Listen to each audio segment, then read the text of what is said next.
Let's improve English. I will answer 10 confusing questions by English learners. तो friends, मुझे comment करके कुछ लोगों ने कुछ अपने क्वेश्चंस पूछे हैं, कुछ डाउट्स पूछे हैं, उन्होंने बोला है कि इन्हें इंग्लिश में कैसे कह सकते हैं. तो फ्रेंड्स, उनको मैं आंसर करने वाला हूँ इस वीडियो में. इस वीडियो को एंड तक ज़रूर देखना. मुझे पूरी उम्मीद है कि उनमें से बहुत से कन्फ्यूजन्स आपके भी होंगे. आप भी कोशिश करना उन्हें इंग्लिश में ट्रांसलेट करने की, और फिर मैं बताऊंगा कि उन्हें कैसे कहा जा सकता है, उनको एक कहने का एक सही तरीका क्या है. तो फ्रेंड्स, इस वीडियो से आपको काफ़ी कुछ सीखने के लिए मिलने वाला है. इस वीडियो को एंड तक ज़रूर देखना. Let's look at the first one. आधा टिकट. तो पहला कंफ्यूजन है आधा टिकट. तो देखिए फ्रेंड्स, इससे क्या मतलब है. मुझसे किसी ने पूछा कि इसे इंग्लिश में कैसे कहे. रिया का आधा टिकट लगता है. रिया जैसे कि एक छोटी बच्ची है, तो उसका आधा टिकट लगता है, उसकी आधी टिकट लगती है. उसे इंग्लिश में कैसे कह सकते हैं. तो इसे आप कह सकते हैं Riya travels at half fare. Riya travels at half fare. If you travel at half fare, it means you give the half of the cost of the ticket. When you travel at half fare, इसका मतलब जो ticket का price है उसका आधा आपको देना पड़ता है, आपकी आधी टिकट लगती है. Riya travels at half fare. और मैं लिटरली ट्रांसलेट नहीं कर रहा हूँ, बल्कि अंग्रेज जिस तरीके से बोलते हैं, इंग्लिश के स्टाइल में हम बातों को कैसे बोलते हैं वो मैं आपको सिखा रहा हूँ. तो फ्रेंड्स, आधे टिकट का कॉन्सेप्ट तो वहाँ पर भी होता है.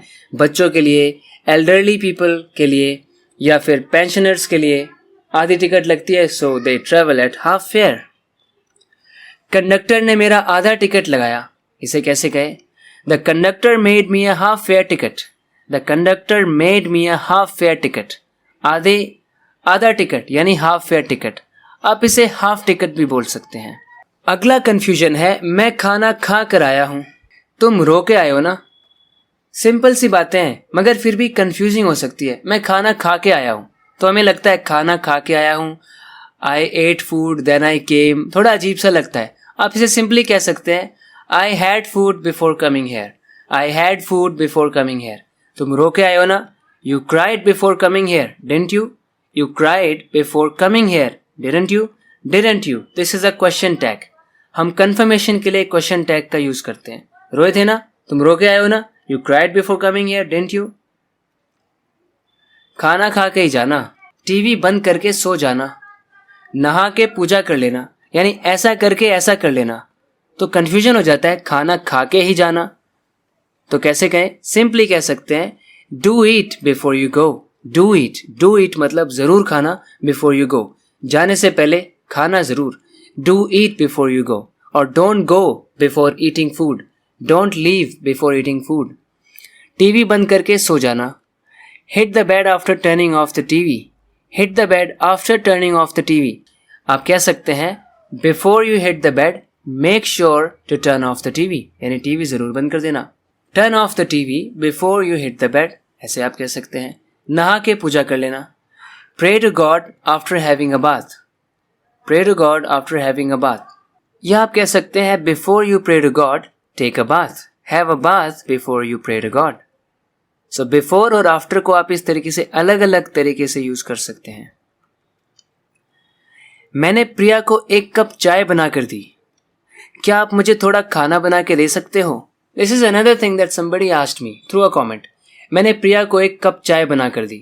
So हमें लगता है I gave some tea to Priya by making it. कैसे बनाए इसको. Simply आप कह सकते हैं I made Priya a cup of tea. I made Priya a cup of tea. ऐसा लगता है मैंने प्रिया को एक कप चाय बना दिया, मगर ऐसा नहीं है.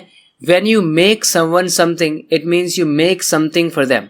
आप ऐसे भी कह सकते हैं I made a cup of tea for Priya. या शॉर्ट में आप ऐसे भी कह सकते हैं I made Priya a cup of tea. Oh Priya, Priya, तुम सा नहीं कोई प्रिया. तू खुश रहे ये जहां भी रहे, ये मेरे दिल की दुआ. ओ प्रिया, प्रिया, तुम सा नहीं कोई प्रिया. तो फ्रेंड्स, अगले सेंटेंस पे चलते हैं. Can you make me some food. Can you make me some food. उसके दांतों में कीड़े लग गए हैं. तो फ्रेंड्स, कुछ दिन पहले मैंने एक वीडियो बनाई थी दांतों के ऊपर कि हम दांतों के ऊपर टीथ के बारे में क्या क्या बातें बोल सकते हैं। उसमें मैंने अलग अलग सेंटेंसेस को डिस्कस किया। अगर आपने वो वीडियो नहीं देखी है तो आप उसे देख सकते हैं। यहाँ पर राइट में मैं लिंक उसका प्रोवाइड कर दूंगा आपके लिए। क्लिक करना है और वीडियो को आप देख सकते हैं। फिर आसान सी चीज़ है। तो फ्रेंड्स, उसमें ये सेंटेंस कहीं नहीं था इस तरह का। तो उन्होंने मुझसे पूछा दांतों में कीड़े लगना, इसे क्या कह सकते हैं हम। तो पहले तो आप ये समझो, दांतों में तो कीड़े कभी लगते नहीं है। ये दरअसल एक मिसकंसेप्शन होता है। दांतों में कीड़े नहीं लगते। वो दांतों में जो भी होता है ना, जो भी किसी चीज़ की कमी की वजह से होता है, वो कीड़े जैसा लगता है। लेकिन जब हमने मशीन्स का यूज़ करके डिटेल में अंदर जाके डिटेल से देखा, डॉक्टर्स ने, साइंटिस्ट ने, जिसने भी देखा होगा, मैंने तो बस पढ़ा था, उन्होंने बताया कि दांतों में कीड़े नहीं लगते।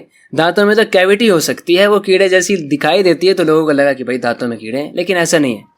तो अगर आपको ऐसे ही बोलना है फिर भी, तो आप कह सकते हैं worms have entered his teeth. लेकिन यूजुअली आपको कहना चाहिए he has a cavity, he has a cavity.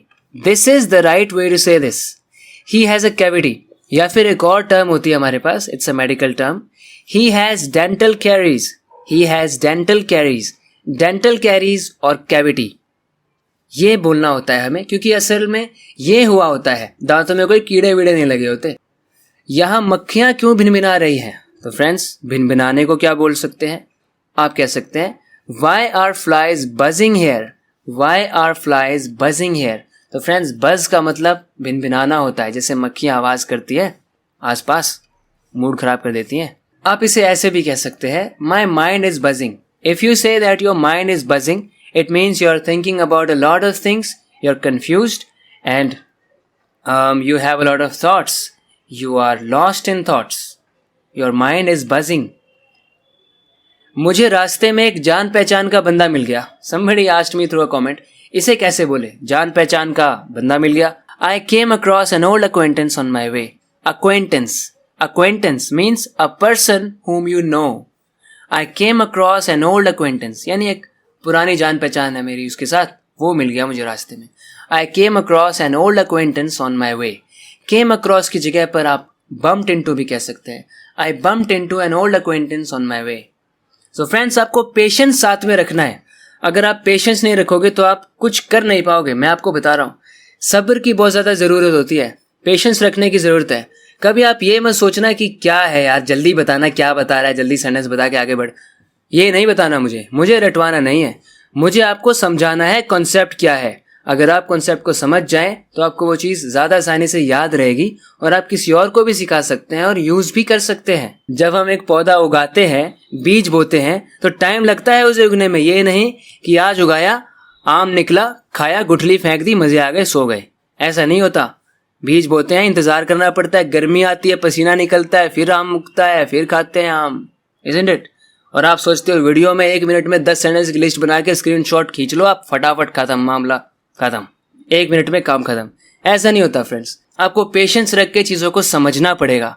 जब मैंने 3, 4, 5 घंटे लगा के वीडियो बनाई है, तो आप 5, 7, 10 मिनट इन्वेस्ट करके वीडियो देख सकते हैं। फ्रेंड्स, इन्वेस्टमेंट चाहे आप कहीं भी कर लो, किसी भी स्टॉक में कर लो, किसी भी म्यूचुअल फंड में कर लो, लेकिन the best investment is the investment in your self.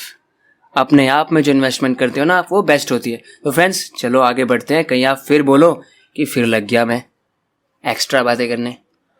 I came across a man of my acquaintance on my way. आप ऐसे भी कह सकते हैं I came across a man of my acquaintance, यानी मेरे जान पहचान का आदमी मुझे मिल गया रास्ते में। Of my acquaintance, let me give you another example. He took me to a doctor of his acquaintance. He took me to a doctor of his acquaintance.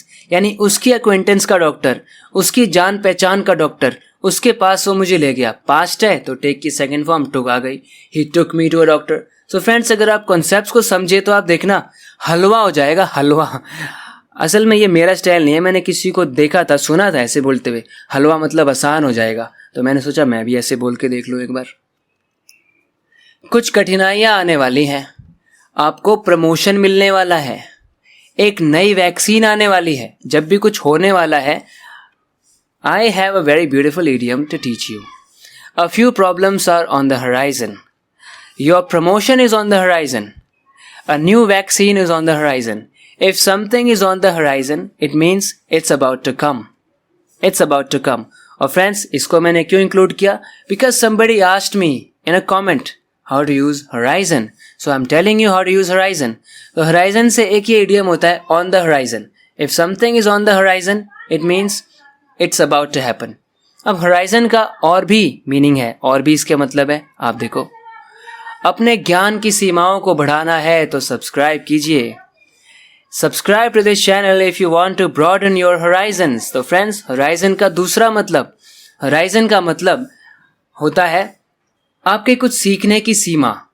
सीमा वो स्कूल में पढ़ने वाली सीमा नहीं, लिमिट होती है ना, जो लिमिट, सीखने की लिमिट, कुछ सीखने की लिमिट, कुछ समझने की, सीखने की, अनुभवों की लिमिट को हम होराइजन्स बोलते हैं। उसे एक्सपेंड करना, ब्रॉडन करना, यानी उनको बढ़ाना। Subscribe to this channel if you want to broaden और expand your horizons. Travelling will broaden your horizons. Travelling करने से आपके होराइजन्स बढ़ेंगे, मतलब आपको नई नई चीज़ें सीखने के लिए मिलेंगी, नए नए अनुभव मिलेंगे। I like to see the horizon after waking up. Horizon का एक और मतलब होता है कि आपने कभी देखा है कि किसी ओशन को आपने देखा हो, समुद्र को देखा हो, या दूर दूर तक आपकी जहाँ तक नज़र जाती है, ऐसा लगता है दूर में कहीं ऐसी जगह है जहाँ पे आसमान और धरती का मिलन हो रहा है, जहाँ से सूरज निकलता है और डूबता है। उस जगह को हम होराइजन कहते हैं इंग्लिश में। हिंदी में उसे क्षितिज कहते हैं। शायद आपको पता हो या ना पता हो, पर इंग्लिश में उसे होराइजन कहते हैं। Spontaneous. Spontaneous, it is a very confusing word, but trust me, it's very useful. So make sure that you understand how to use this. वो मनमौजी है, जो दिल किया वो कर लिया। हम कहेंगे he is a spontaneous person.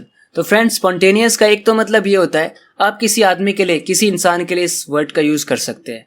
कोई कोई ऐसा होता है ना, मनमौजी, जो करना है वो करना है, बिना प्लान बनाए, कोई प्लान नहीं है, कोई टाइम टेबल नहीं है, जब जो मन किया वही कर लिया। तो ऐसे इंसान को हम spontaneous बोल सकते हैं। और मीनिंग्स को समझने के लिए और एग्जाम्पल्स को देखिए। It was a spontaneous trip. It was a spontaneous trip. तो यहाँ पर स्पॉन्टेनियस का मतलब है अनप्लैंड। अगर आप किसी चीज़ को प्लान नहीं करते, अचानक से आपका मन किया और आपने वो चीज़ कर दी, मतलब आपने कोई चीज़ को स्पॉन्टेनियस तरीके से किया। You did that spontaneously. Adverb भी होता है इसका। It was a spontaneous trip, मतलब वो ट्रिप कैसी थी? स्पॉन्टेनियस थी। मतलब वो ट्रिप को हमने प्लान नहीं किया था, हमने सोचा नहीं था कि हम ट्रिप पर जाएंगे, ऐसे ही मन किया और चले गए। It was a spontaneous trip. I made a spontaneous choice to eat shahi paneer. तो आप समझ रहे हैं कि मैंने सोचा नहीं था कि मैं शाही पनीर खाऊंगा रेस्टोरेंट में जाके। मैं तो गया, देखा शाही पनीर, चलो भाई शाही पनीर की एक प्लेट लगा दो। कितने की है? 200 रुपये की। अच्छा ठीक है। दूसरा सामान देखा तो कोई 500 का था, कोई 600 का था, मुझे लगा यही सही रहेगा। So I made a spontaneous choice to eat shahi paneer. खाना तो कुछ और था, पर भाई जेब के पैसे देखने पड़ते हैं ना। आई couldn't hold my tears, they were spontaneous. यानी मैं अपने आंसुओं को रोक नहीं पाया, वो स्पॉन्टेनियस थे। स्पॉन्टेनियस थे मतलब अपने आप ही आ गए, पता ही नहीं चला मुझे कब आ गए, आंखों में से निकल गए। मैंने कुछ देखा, मैं दुखी हुआ, अचानक आंसू निकल गए। सो दे वर स्पॉन्टेनियस। मैंने ऐसा प्लान नहीं किया था। असल में रोना तो कोई प्लान नहीं करता, कोई करता है क्या? करता भी होगा, but I don't do that. So friends, आपको मैं बहुत सारी चीज़ें सिखाने की कोशिश करता हूँ वीडियोस के थ्रू, और ट्रस्ट में मैं बहुत मेहनत करता हूँ हर एक वीडियो से पहले। तो उन वीडियोस का फ़ायदा उठाते रहने के लिए, अपने इंग्लिश को इम्प्रूव करते रहने के लिए इस चैनल को सब्सक्राइब ज़रूर करना अगर आपने अभी तक नहीं किया है तो। सो फ्रेंड्स, हम बात करते हैं अगले वीडियो लेसन में। तब तक के लिए अपना ख्याल रखना। Take care and bye bye.